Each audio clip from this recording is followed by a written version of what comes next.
आप सभी को महालक्ष्मी व्रत की हार्दिक शुभकामनाएं। आप सभी के जीवन में भगवान विष्णु और माता लक्ष्मी की कृपा सदैव बनी रहे, ऐसी मेरी शुभकामनाएं हैं। मैं डॉक्टर मनीषा शर्मा आप सबका हृदय से स्वागत करती हूं। आज के इस वीडियो में मैं आपको महालक्ष्मी व्रत से संबंधित जो आपके प्रश्न थे उनके जवाब को लेकर आपके समक्ष उपस्थित हुई हूँ। इस वीडियो में मैं आपको महालक्ष्मी व्रत का उद्यापन और अंतिम दिन की जो महालक्ष्मी जी की पूजा है उसके बारे में आपसे बातें करूंगी। तो चलिए अपने इष्ट देव को प्रणाम करते हुए आज की वीडियो का शुभारंभ करते हैं। तो पहले मैं आपको ये बताती हूँ कि 24 सितंबर को ही महालक्ष्मी व्रत का समापन होगा। तो बहुत से लोगों का प्रश्न था कि वो अंतिम दिन की पूजा करना चाहते हैं, अंतिम दिन का व्रत रख रहे हैं, तो स्टेप बाय स्टेप आप हमें पूजा विधि बताइएगा। देखिए, ये विधि अंतिम दिन वालों के लिए है। जो 16 दिन से पूजा कर रहे हैं माता लक्ष्मी की, वो विधिवत अपनी पूजा वैसे ही करेंगे जैसा वो करते आ रहे हैं। जो आज अंतिम दिन व्रत रख रहे हैं वो क्या करेंगे कि देखिए, सबसे पहले आप सूर्योदय से पहले उठिएगा और उठने के बाद आपको स्नान करना है। स्नान के जल में आप थोड़ा सा गंगा जल डालिएगा, गुलाब जल डालिएगा, थोड़ा सा दही डालिएगा और स्नान कर लीजिएगा। स्नान के बाद आपको हल्के रंग के वस्त्रों को धारण करना है, जैसे हल्का गुलाबी, हल्का पीला, इस तरह के रंग के वस्त्रों को धारण करने के बाद भगवान सूर्य को अर्घ्य प्रदान करिएगा। इसके बाद आप अपने मंदिर में आएंगी। मंदिर में आने के बाद आप जो एक दिन का जो व्रत रख रही हैं, या तो फलाहार रख रहे हैं या निराहार रख रहे हैं, जैसा भी आप व्रत रखना चाहती हैं, माता लक्ष्मी जी के समक्ष आप संकल्प लीजिएगा और जो भी आपकी मनोकामना हो आप माता लक्ष्मी के समक्ष वो मनोकामना भी बोलिएगा। संकल्प कैसे ले सकते हैं? हाथ में कुछ अक्षत लीजिएगा, एक पुष्प लीजिएगा, एक सिक्का लीजिएगा और माता लक्ष्मी के समक्ष संकल्प की मैं ऐसे ऐसे व्रत रख रही हूँ, इस मनोकामना के लिए व्रत रख रही हूँ, ऐसा बोल करके वो जो अक्षत है माता लक्ष्मी के चरणों में समर्पित कर दीजिएगा। इसके बाद देखिए, आप चौकी जो है माता लक्ष्मी जी की आप सुबह भी लगा सकती हैं, शाम को भी लगा सकती हैं। आपको राहु काल का ध्यान रखना है, तो ये समय को छोड़ दीजिएगा और किसी भी समय में आप चौकी लगा सकते हैं। तो जो भी आपने चौकी लगाने का स्थान तय किया हो, सबसे पहले वहां पर गंगा जल छिड़किएगा। इसके बाद आप अपनी चौकी लगाएंगे। चौकी पर लाल पीला वस्त्र बिछा सकते हैं, गुलाबी रंग का वस्त्र भी बिछा सकते हैं। इसके बाद आप जहां पे कलश स्थापित करेंगे, देखिए कलश स्थापित करेंगे वहां पे अष्टदल कमल बनाइएगा या अक्षत की ढेरी रख दीजिएगा। इसके बाद आपको धातु का कलश लेना है, पीतल का ले सकती हैं, तांबे का ले सकती हैं, है ना, कोई भी कलश आप लीजिएगा। और इसके बाद आप उसमें थोड़ा सा गंगा जल डालिएगा, शुद्ध जल डालिएगा। एक हल्दी की गांठ है, लौंग है, इलायची है, एक कमल गट्टा है, 1 रुपए का सिक्का या चांदी का सिक्का या चांदी का चौकोर आता है, कुछ भी आप कलश में डाल दीजिएगा। थोड़ा सा इत्र डालिएगा। इस तरह से आपका ये कलश तैयार हो जाता है। कलश के जो कंठ होता है वहां पर आपको मौली बांधनी है और उस पर स्वास्तिक का निशान बनाना है। इसके बाद आप नारियल लेंगी और नारियल को गंगा जल छिड़क के इसके बाद आप उस पर स्वास्तिक बनाएंगी और कलावा लपेट देंगे 3 बार। आप उसके ऊपर एक चुनरी भी लपेट सकती हैं और पंच पल्लव कलश में लगाएंगे। उसके बाद एक पात्र चावल का रखेंगे और उसके ऊपर आप ये रख दीजिएगा। तो ये आपकी कलश स्थापना हो गई, क्योंकि कलश में सभी देवी देवता विराजमान हो जाते हैं, वरुण देवता विराजमान हो जाते हैं और कलश हमारा साक्षी होता है हमारी पूजा का। तो कलश स्थापित कर लिया आपने। इसके बाद जहां आपको माता की मूर्ति विराजमान करनी है वहां भी थोड़े से अक्षत बिछाइएगा और माता की जो मूर्ति है या तस्वीर है जो भी आपके पास है, गजलक्ष्मी की तस्वीर है या आपने अलग से हाथी लाई है क्योंकि आज हाथी पूजा है, वो भी आप माता लक्ष्मी जी के समक्ष रख सकती हैं। इसके बाद आपको गौरी और गणेश भी स्थापित करने हैं। आप हल्दी से बना सकती हैं गौरी गणेश, मिट्टी से बना सकती हैं, नहीं तो सुपारी से सबसे सरल है, आप बना लीजिएगा। क्योंकि 1-2 सुपारी लीजिएगा और उन पर कलावा अच्छे से लपेट लीजिएगा। एक को गौरी जी का रूप दीजिएगा, एक को गणेश जी का रूप दीजिएगा। और यदि आप ये भी ना करना चाहें तो जो आपके घर में शिव पार्वती जी की प्रतिमा है, गणेश जी की प्रतिमा है या तस्वीर है, आप उसको भी वहां पे चौकी पर रख सकती हैं। इस तरह से आपने इनको विराजमान कर दिया। इसके बाद आप रोली, कुमकुम, चंदन, अक्षत जो आपके पास है वो लेंगी और एक थाली में आप जो ये पंचमेवा है वो रख लीजिएगा और एक जगह आपको 5 तरह के फल रखने हैं। ये आप तैयारी कर लीजिएगा। इसके बाद आपको माता रानी को आप रोली, कुमकुम, चंदन लगाएंगी। सबसे पहले गणेश जी को लगाइएगा। गणेश जी को जनेऊ समर्पित करिएगा। जनेऊ नहीं है तो आप कलावा रूपी उनको वस्त्र अर्पित कर सकती है। जो गौरी मां विराजमान कर रखी है उनका भी आप विधिवत पूजन करिएगा। माता लक्ष्मी का करिएगा, और जो माता लक्ष्मी के साथ जो हाथी है उसका भी पूजन करना है, और कलश का भी आपको पूजन करना है। आपको दीपक रखना है। दीप के नीचे भी आपको चावल बिछाने हैं, और उसके बाद आप दीप रखिएगा। आप शुद्ध देशी घी का दीपक जला सकती हैं, तिल के तेल का दीपक जला सकती हैं। दीपक की भी आपको रोली कुमकुम से पूजा करनी है। इसके बाद आप माता रानी को सबको पुष्प अर्पित करेंगे, सबको अक्षत अर्पित करने हैं। आप ये पूजा जो है मंत्र पढ़ते हुए करिएगा, क्योंकि जैसे आपने गणेश जी को कोई चीज अर्पित करी तो ओम गंग गणपते नमः ये मंत्र बोल सकती हैं। माता गौरी का कोई मंत्र बोल सकती हैं। माता लक्ष्मी को जब आप कोई चीज अर्पित कर रही हैं तो ओम श्रीम श्रीये नमः ये मंत्र पढ़ करके माता रानी को आप चीजें चढ़ा सकती हैं। देखिए, जो 16 दिन से पूजा कर रहे हैं उन्होंने पहले ही दिन श्रृंगार की पिटारी रखी होगी, 16 श्रृंगार की, तो वो पिटारी उन्होंने रखी है, वो वहीं रखी रहेगी। लेकिन जो आज आखिरी दिन की पूजा कर रहे हैं वो भी 16 श्रृंगार की सामग्री माता को जरूर अर्पित करिएगा। माता रानी को सब चीजें चढ़ा दीजिएगा, उनके समक्ष रख दीजिएगा। इस तरह से आप माता रानी की विधिवत पूजा करेंगे। माता रानी को चुन्नी भी चढ़ानी है उनकी तस्वीर या मूर्ति पर। इसके बाद आपको उनकी कनकधारा स्रोत है, शीश सूक्त है, ये पढ़ सकते हैं। और माता लक्ष्मी जी की जो कथा है वो आपको अवश्य पढ़नी है। ये कथा मेरे चैनल पर है, आप वहां से इसको पढ़ या सुन सकते हैं। इसके बाद आपको माता रानी की आरती करनी है। ये आरती करने से पहले आप यदि हवन करना चाहें, हवन शाम को भी कर सकते हैं, ठीक है, तो आप शाम को हवन कर लीजिएगा। इस बार सुबह के समय में आप माता रानी की आरती करिएगा, और इसके बाद क्षमा याचना मांगनी है। यहाँ पे आपकी ये पूजा जो है सुबह की पूजा समाप्त होती है, ठीक है। इसके बाद आपको शाम को विशेष पूजा करनी है। तो चौकी तो आपकी लगी हुई है, और अगर नहीं लगाई है तो आपको जो मैंने ये विधिवत बताई है आपको शाम को चौकी लगा लेनी है। इसके बाद माता का भोग लगाना है। माता के भोग में देखिए नमक का भोग नहीं लगाया जाता, तो आप पूड़ी और खीर जरूर बनाइएगा, और बिना नमक का आटा लगा करके आपको पूड़ी बनानी है। आप मालपुए बनाइएगा, और जो भी आपकी श्रद्धा हो, जो भी आप माता को श्रद्धा रूप में अर्पित जो भी भोग लगाना चाहती हो आप लगा सकती हैं। इस तरह से आपको माता को भोग लगाना है, और शाम को आपको 16 दीपक जलाने हैं। आप दीपक मिट्टी के भी ले सकती हैं, आटे के भी दीपक लगा सकती हैं। और यदि 16 दीपक ना लगाना चाहें तो आप दीपक में 16 बाती एक साथ मिलाकर के भी लगा सकते हैं। माता को शाम के समय में 16 इलायची है, 16 कमल गट्टे हैं, 16 लौंग का जोड़ा या 16 लौंग इस तरह से आप चढ़ा दीजिएगा। 16 अक्षत के दाने चढ़ाइएगा। तो इस तरह से आप माता की शाम को भी विधिवत पूजा करिएगा। कनकधारा स्रोत है, शीश सूक्त है, मंत्रों का जाप करिएगा, और माता लक्ष्मी की आपको कथा फिर से सुननी है। और इसके बाद आप हवन कर लीजिएगा। हवन बहुत सरल विधि है। देखिए, आप आम की लकड़ी से हवन कर सकते हैं, नहीं तो एक उपले को गैस पर गर्म करके आप उस पर थोड़ा सा कपूर डालिएगा, घी डालिएगा, और 5 या 11 आहुति ओम श्रीम श्रीये नमः या ओम महालक्ष्मी नमः कहते हुए आप हवन कर सकती हैं। यदि ये विधि भी आपको कठिन लगती है तो आप एक पात्र में कपूर लीजिएगा और लौंग का जोड़ा लीजिएगा, उस तरह से भी आप हवन कर सकती हैं। ये भी प्रज्वलित कर दिएगा।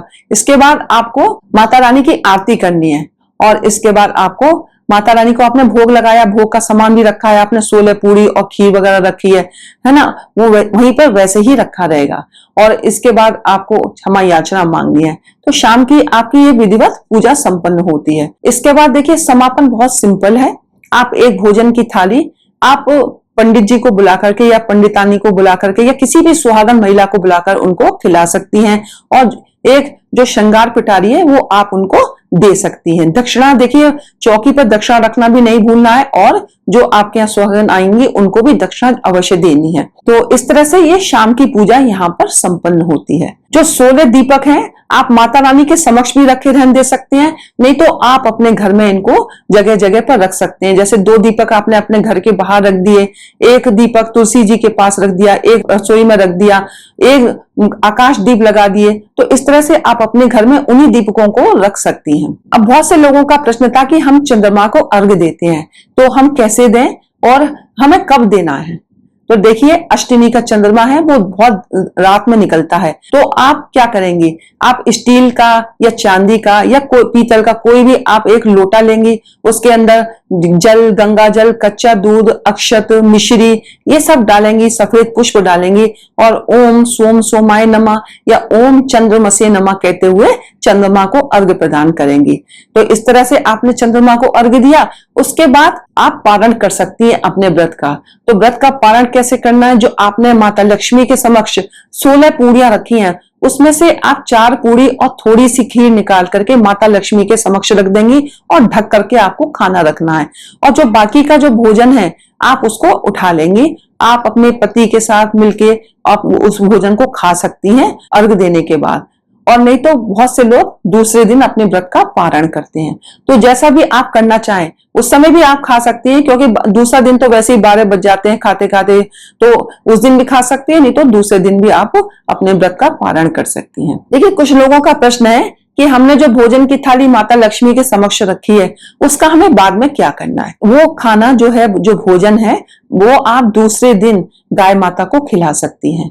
यदि आपको गाय माता नहीं मिलती तो वो आप प्रसाद के रूप में बच्चों को बांट सकती हैं, घर में अपने खिला सकती हैं, क्योंकि वो माता लक्ष्मी का ही प्रसाद है। देखिए मैंने बहुत सूक्ष्म तरीके से ये समापन की या उद्यापन की विधि बताई है, लेकिन यदि आप इसको भी करने में समर्थ नहीं है, घर में नहीं कर सकती, यदि आपके यहाँ कोई भी परेशानी है, कोई सूतक लग गया है या कुछ लग गया है, तो आप कच्चा सामान भी निकाल करके रख सकती हैं, दूसरे दिन दे दीजिएगा मंदिर में।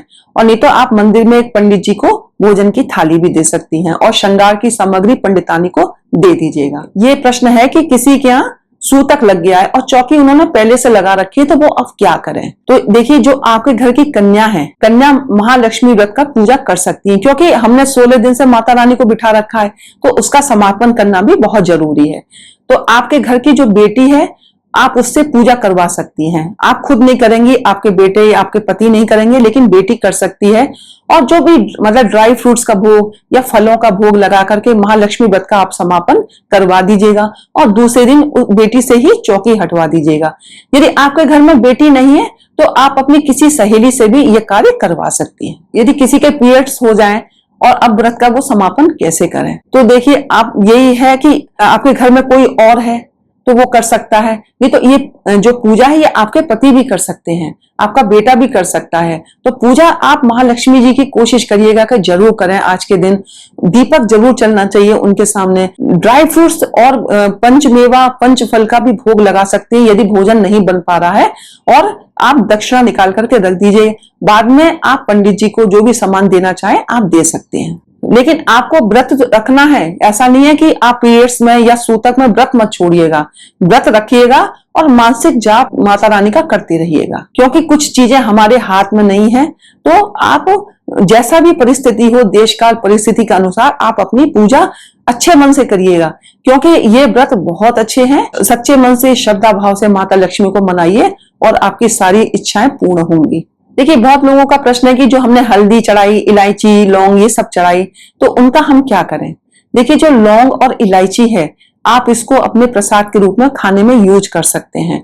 और हल्दी की गांठ है और कमल गट्टा है, आप इसको अगर चाहें तो अपने धन स्थान में भी रख सकते हैं लाल कपड़े में बांध करके, और आप चाहें तो इनका विसर्जन भी कर सकते हैं। आप गंगा जी आदि में जाकर पवित्र नदियों में विसर्जन कर सकते हैं, नहीं तो अपने घर के गमलों में भी इनको दबा सकते हैं। देखिए बहुत से लोगों का प्रश्न है कि हम श्राद्ध में समापन कैसे करें। हमारे घर के लोग मना कर रहे हैं कि हम श्राद्ध में कोई पूजा पाठ लगता नहीं है और हम समापन नहीं होता। तो देखिए जो ये व्रत है महालक्ष्मी के, ये हमेशा ही श्राद्धों में आएंगे, ठीक है। ये बहुत ही चमत्कारी व्रत हैं। आप बिना किसी भय और बाधा के आप अपने इसको समापन कर सकती हैं, श्राद्धों में पूजा कर सकती हैं माता रानी की, क्योंकि ये तो हमेशा ही आने हैं श्राद्धों में। तो आपको सोच समझ के या तो व्रत रखें, भाई पहले से ही ऐसा सोच लें कि भाई श्राद्धों में व्रत आएंगे, घर वाले मना करेंगे तो हमें नहीं रखना, लेकिन आप इस व्रत को रखेंगी और देखेंगी तो चमत्कार आपके जीवन में अवश्य होगा। आप बिना किसी भय के, बिना किसी संकोच के आप समापन कर सकती हैं, माता लक्ष्मी जी की पूजा कर सकती हैं, क्योंकि जब हमारे ऊपर पितरों का आशीर्वाद होता है तभी हम 16 दिन के महालक्ष्मी के व्रत रख सकते हैं, क्योंकि थोड़े से ये व्रत कठिन होते हैं। तो आप अच्छे से व्रत करिए और अच्छे से अपने व्रत का समापन करिए। किसी का प्रश्न ये भी था कि जो हमने 16 दीपक माता लक्ष्मी जी के समक्ष जलाए, तो वो दीपक ही हमको घर में रखने हैं या हमें अलग से जलाने हैं? नहीं, आपको वो ही दीपक अपने घर में रखने हैं। या तो आप माता लक्ष्मी के समक्ष 16 दीपक रखे रहने दें, और नहीं तो उन्हीं दीपकों में से हटा करके कई 2 दीपक अपनी दहलीज पर रखे, एक कहीं रखा एक कहीं रखा, ऐसा आप कर सकती हैं। एक का प्रश्न यह है कि जो हमने 16 गांठ वाला डोरा बनाया वो कितने धागे का होना चाहिए? आप 16 धागे ले सकती हैं, 16 धागे 16 गांठ लगा सकती हैं। 16 गांठ का जो धागा है, कुछ लोग पहले ही दिन पहन लेते हैं और कुछ लोगों के यहाँ अंतिम दिन पहना जाता है। तो आप इसको कम से कम 1.25 महीना पहन करके इस धागे को रखिएगा। कुछ क्या ऐसा विधान है कि उन्होंने पहले दिन से पहन रखा है और अंतिम दिन उसका वो मतलब उसको संभाल के रख लेती हैं, उतार देती हैं। लेकिन कुछ लोगों के यहाँ अंतिम दिन पहना जाता है और 1.25 महीने तक पहना जाता है। तो जैसा आप करना चाहें कर सकती हैं। किसी ने प्रश्न किया कि क्या खीर को भी 16 की संख्या में रखना है? नहीं, खीर को आप एक कटोरी में ही रखेंगी। भोजन कैसे करना है, किसी का प्रश्न ये भी था। देखिए, आपको क्या करना है, सबसे पहले माता लक्ष्मी की आपको पहले पूजा करनी है। इसके बाद आपको चौकी और कलश ये सब आपको हटाना है, कलश का विसर्जन करना है, जो मैंने अपनी पुरानी वीडियोस में आपको बताया है। इसके बाद ही आपको अपने व्रत का पारण करना है। आप उसके बाद अन्न खा सकती हैं। जो आपने माता लक्ष्मी के पहले दिन जो भोग लगाया, उस भोग को ही आराम से ग्रहण कीजिएगा। तो मैं अंत में आपसे यही कहना चाहती हूँ कि आप अपनी सामर्थ्य के अनुसार पूजा पाठ समापन करिएगा। मेरे चैनल पे एक जितिया व्रत की बहुत अच्छी कहानी है, 2 बहनों की, सुखिया और दुखिया की। आप उसको सुनेंगी तो आपको लगेगा कि हाँ, हमें अपनी सामर्थ्य के अनुसार ही पूजा पाठ अनुष्ठान करना चाहिए। देखिए, जितिया व्रत है तो आप जितिया व्रत की, चाहे आपने व्रत रखा हो या न रखा हो, आप कथा को अवश्य श्रवण करिएगा और आप मेरे साथ बने रहिएगा, क्योंकि नवरात्रि की मैं पूरी सीरीज आपके समक्ष लाने वाली हूँ। आपको सभी समस्याओं का समाधान मेरे चैनल पर मिलेगा और आपको जो भी आपका जो प्रश्न हो, आप कमेंट्स में लिख के मुझे बताइएगा, उसका उत्तर मैं आपको अवश्य दूंगी। आपने जैसे महालक्ष्मी व्रत की सीरीज में मेरे साथ दिया, मेरी सराहना की, अपने प्रश्नों का जवाब आपको मिला, तो आप मेरे साथ ऐसे ही बने रहिएगा। नवरात्रि सीरीज में मैं आपको अच्छी अच्छी वीडियो आपके समक्ष लाऊंगी और आप ऐसे ही मेरे साथ बने रहिएगा। तो चलिए, आज की वीडियो में बस इतना ही। यदि आपको मेरी वीडियो आज की अच्छी लगी हो तो प्लीज लाइक करिए, मेरे चैनल को सब्सक्राइब करिए, शेयर करिए, बेल आइकन को प्रेस करिए ताकि आपको आगे आने वाली वीडियोस का नोटिफिकेशन प्राप्त हो सके। हर हर महादेव, जय भोलेनाथ।